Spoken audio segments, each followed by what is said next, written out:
Hey, okay, so I want to talk about some more stuff, um, some more mental health stuff. And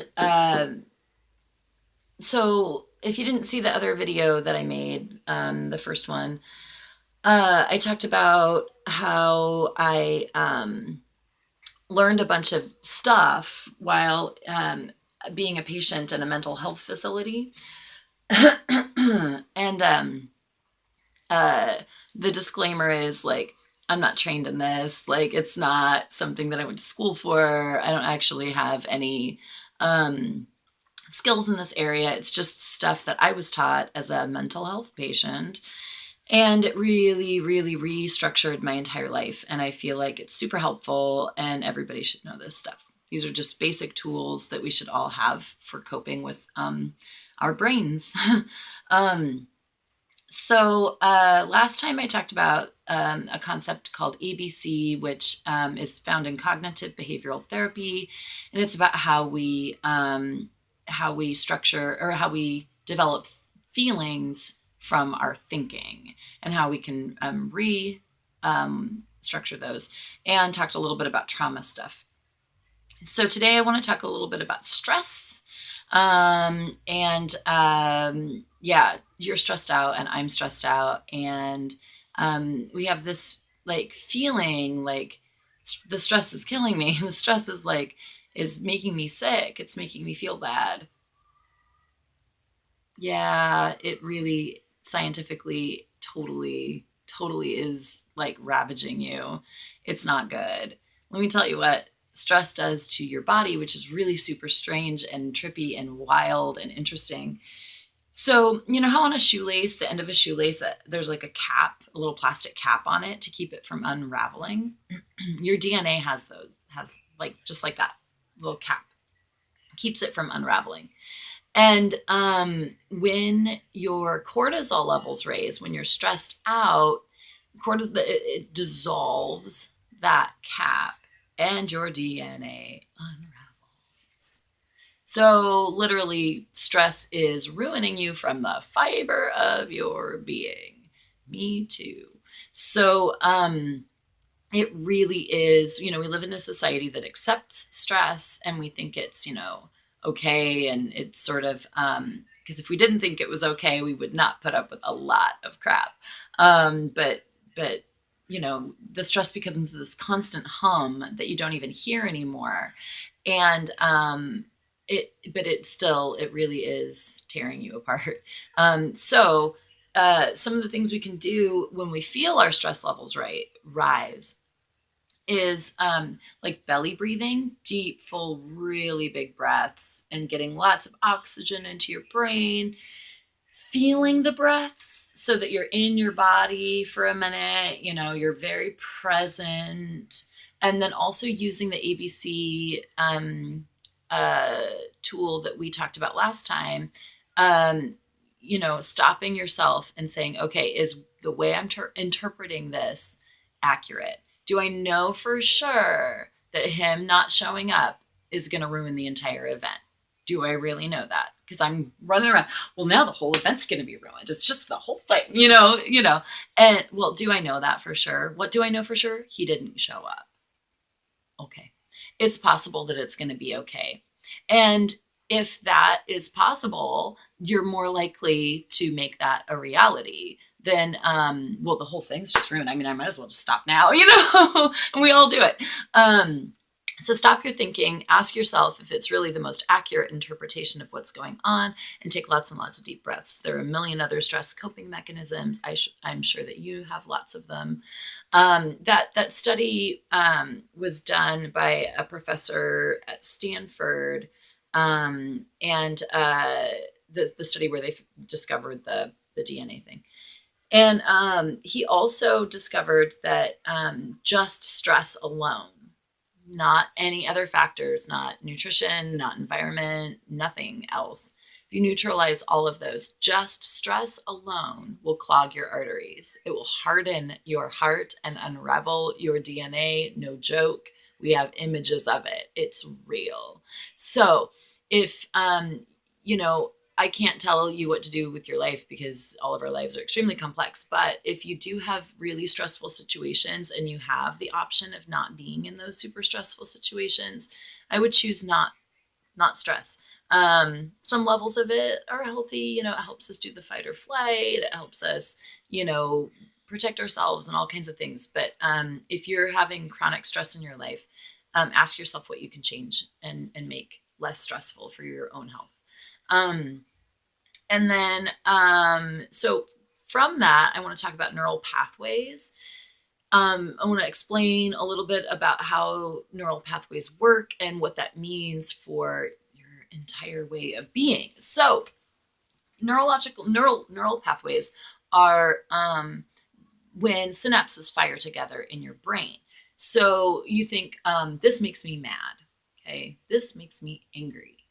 The first time you think that, it's not a habit yet to think that. You're sort of going through the rainforest and you're just clearing the vines away, going through the path, okay?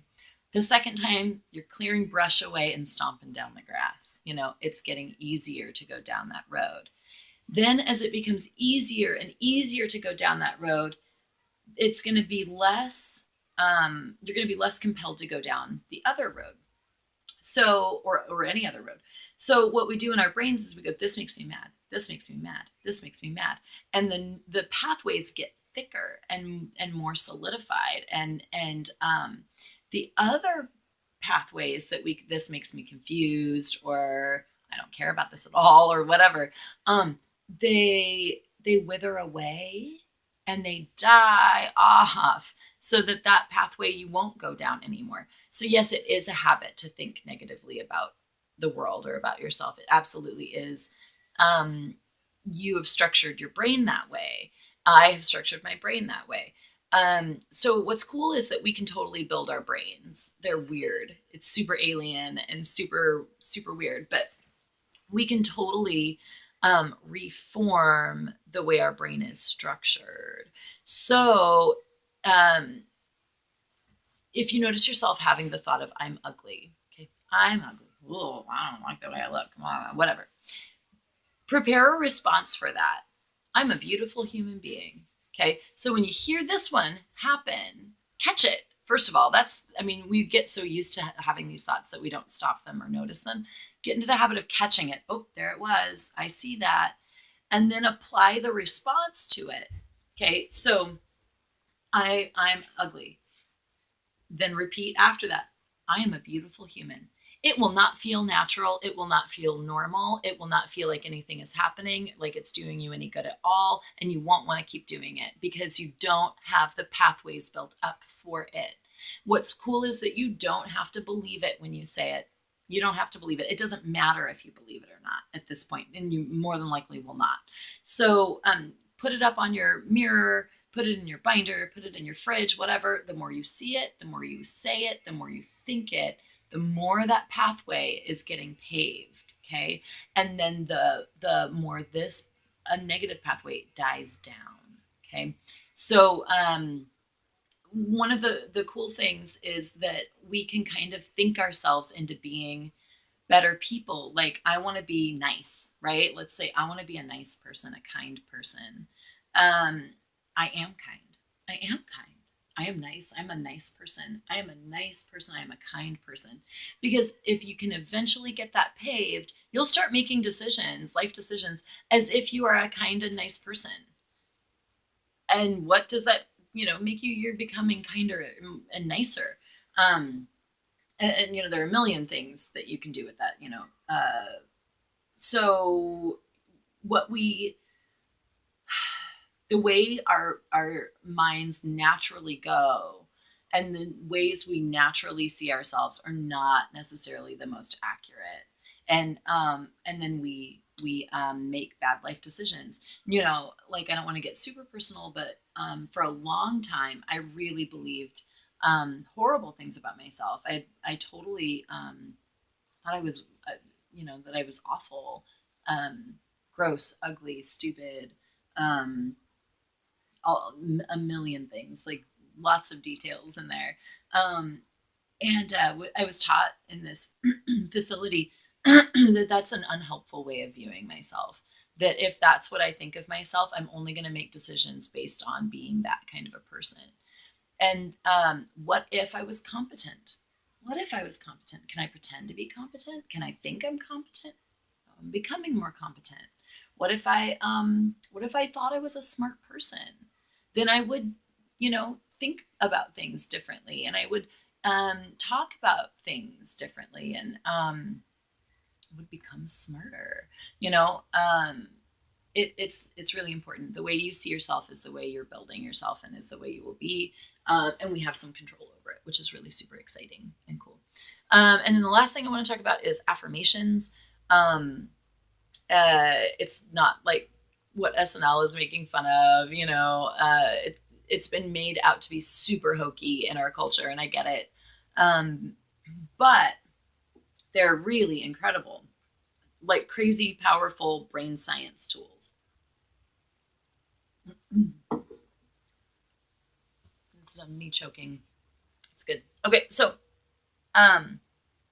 with affirmations, it's a way to help build new neural pathways.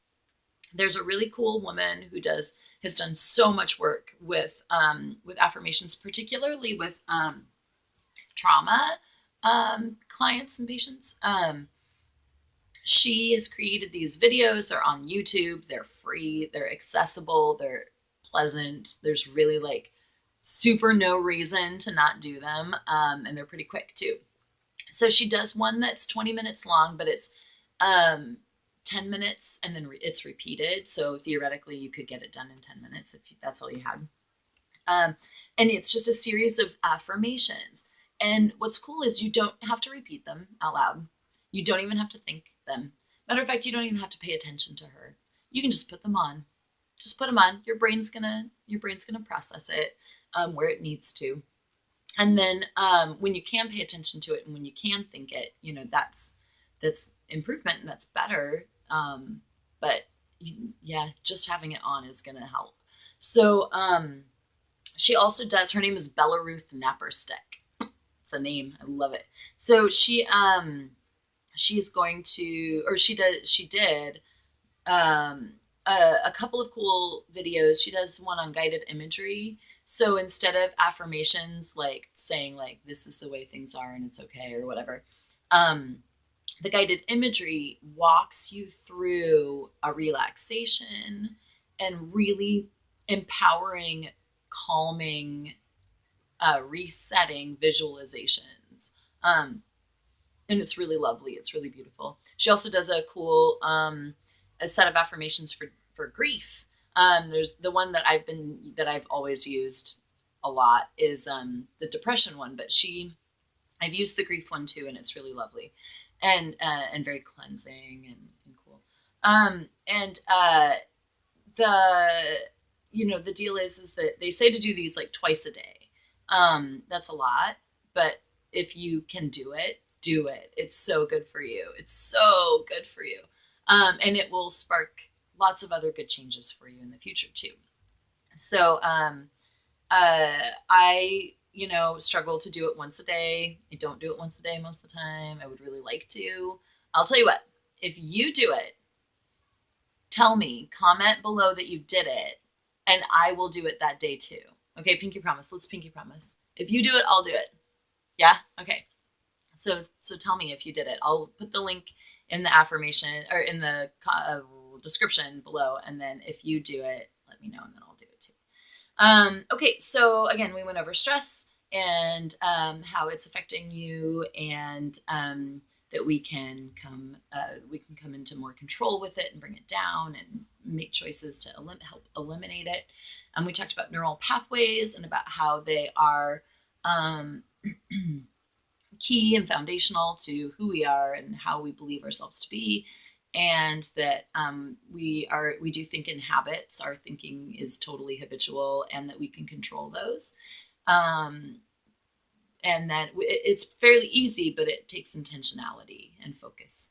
And then we talked also about affirmations and some of those tools The other video, again, talks about trauma a little bit and about how to manage our feelings by managing the way we think. Okay, we're doing great. We're doing it every day. A little bit more, right? We're on the path. We're working. I hope that you have a great day and that you're doing well. And tell yourself you're doing well. Often, whether you believe it or not, you're doing well.